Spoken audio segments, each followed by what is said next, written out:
Shalom sahabat Leksio Divina yang dikasihi Tuhan Yesus Kristus. Selamat pagi. Dalam minggu ketiga perayaan Advent, untuk perayaan menantikan kedatangan Kristus ke dunia pertama sekali pada waktu dia menjadi manusia, berita atau fokus temanya adalah sukacita. Sukacita menjadi berita tetapi sekaligus semangat yang mendasari pengharapan manusia akan kedatangan Kristus yang kedua kalinya. Tema seri kita adalah Joy Under Sword. Sukacita di bawah pedang atau tekanan. Dan episode yang pertama ini kita buka dalam judul Sumber Sukacita Sorgawi. Lukas pasal yang kedua ayat 34 dan 35. Lalu Simeon memberkati mereka dan berkata kepada Maria, ibu anak itu, "Sesungguhnya anak ini ditentukan untuk menjatuhkan atau membangkitkan banyak orang di Israel, dan untuk menjadi suatu tanda yang menimbulkan perbantahan. Dan suatu pedang akan menembus jiwamu sendiri, supaya menjadi nyata pikiran hati banyak orang." Ini adalah peristiwa di mana Yesus setelah lahir 8 hari, lalu dibawa ke bait suci untuk disunat dan didedikasikan kepada Allah. Lalu di bait suci itu dia bertemu dengan Simeon, seorang nabi, dan kemudian memberkati Yesus dengan firman nubuatan tentang siapa dia di depan orang tuanya. Yesus akan menimbulkan perbantahan dan pedang akan menembus jiwanya. Dengan kata lain, bahwa Yesus akan mati. Yesus akan mengalami penderitaan yang begitu mengerikan. Dan kelahiran Yesus sendiri memang tidak terlepas dari ancaman kematian dan kesulitan. Dari mulai proses sensus yang bertujuan militer yang dilakukan oleh otoritas Romawi, diperintah dibawa ke Kaisaran Romawi yang tangan besi, hidup di dalam pemaksaan demi pemaksaan. Dan kesulitan serta ancaman kematian sudah ada sejak Yesus dikandung oleh Maria. Maria hampir diceraikan karena kehamilannya dianggap sebagai hasil hubungan gelap. Dan membuat Yusuf harus menceraikan istrinya diam-diam. Dan Maria terancam bila dia diceraikan maka pernikahan batal. Lalu kemudian Maria harus tunduk kepada hukum Taurat di mana dia harus dirajam batu atau dia diusir, dia dipisahkan. Dan masa depan yang suram. Lalu kemudian waktu mereka pulang ke Bethlehem karena sensus, kesulitan untuk mendapatkan tumpangan, untuk mendapat tempat lahir di Bethlehem. Yang menjadi ancaman kelahiran Yesus bisa berakhir dengan matinya anak itu. Karena tidak ada sanitasi yang baik, tidak ada tempat yang higienis, dan harus lahir di tempat yang begitu sulit dan mungkin bisa akan membunuh bayi tersebut. Lalu kemudian ketika bayi itu lahir dan sudah tumbuh di bawah 2 tahun, Herodes yang mendengar tentang berita bahwa orang Majus itu tidak kembali ke Herodes, malah mereka pulang lewat jalur lain karena diperingatkan oleh malaikat Allah, Herodes menjadi marah sekali karena adanya bayi yang menjadi raja, yang menjadi ancaman kepada dia. Sehingga dia harus membunuh semua bayi-bayi yang ada di wilayah Bethlehem dan sekitarnya. Sungguh sebuah sukacita karena kelahiran Mesias, tetapi berada di bawah ancaman kematian atau ancaman pedang. Kesukaan besar yang menjadi berita kelahiran Yesus telah juga berubah menjadi kesengsaraan besar. Hal yang sama kita alami di dalam 2 tahun terakhir ini, atau menjelang 2 kali Natal, di mana COVID dianggap sebagai pencuri sukacita Natal. Beberapa sahabat telah kehilangan anggota keluarganya dalam tahun ini karena COVID atau karena mungkin penyakit-penyakit lainnya. Bahkan bencana yang terjadi di penghujung tahun ini yang melanda Semeru. Penyakit-penyakit atau keadaan-keadaan yang membuat orang sulit untuk bersukacita di sepanjang Natal ini.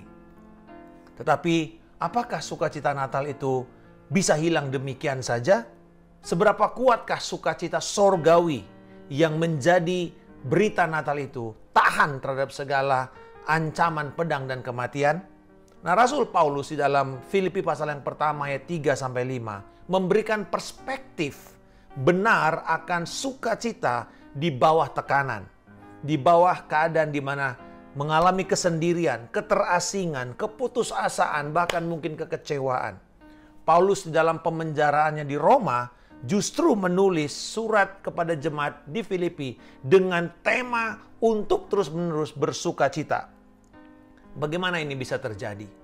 Ternyata sukacita sejati itu bukan karena stabilitas hormonal, kimiawi yang ada di dalam struktur jaringan hormonal kita, atau karena dukungan multivitamin, mineral, asam amino, atau karena upaya berpikir positif atau berusaha untuk tidak memikirkan hal-hal di masa depan yang bisa membuat cemas dan khawatir, hanya bisa menikmati apa yang ada pada saat ini saja, yang betul-betul menjadi jalan keluar yang dunia tawarkan untuk membuat orang itu lepas dari depresi.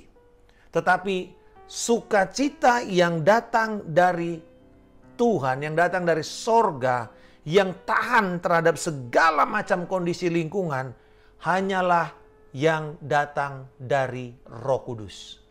Hanya Roh Kudus yang sanggup melahirkan sukacita yang tahan terhadap segala kondisi sulit sekalipun.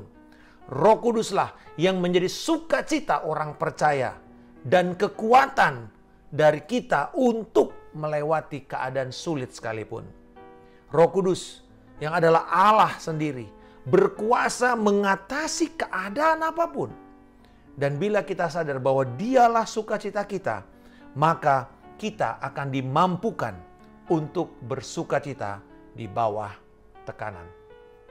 Yesus telah mengundang kita untuk mendapatkan kehidupan yang berkelimpahan di dalam Dia, yaitu kehidupan yang penuh dengan sukacita Allah. Dalam segala keadaan kita bisa bersukacita. Di dalam dunia yang berdosa ini, memang tidak ada satupun jaminan orang bisa bersukacita.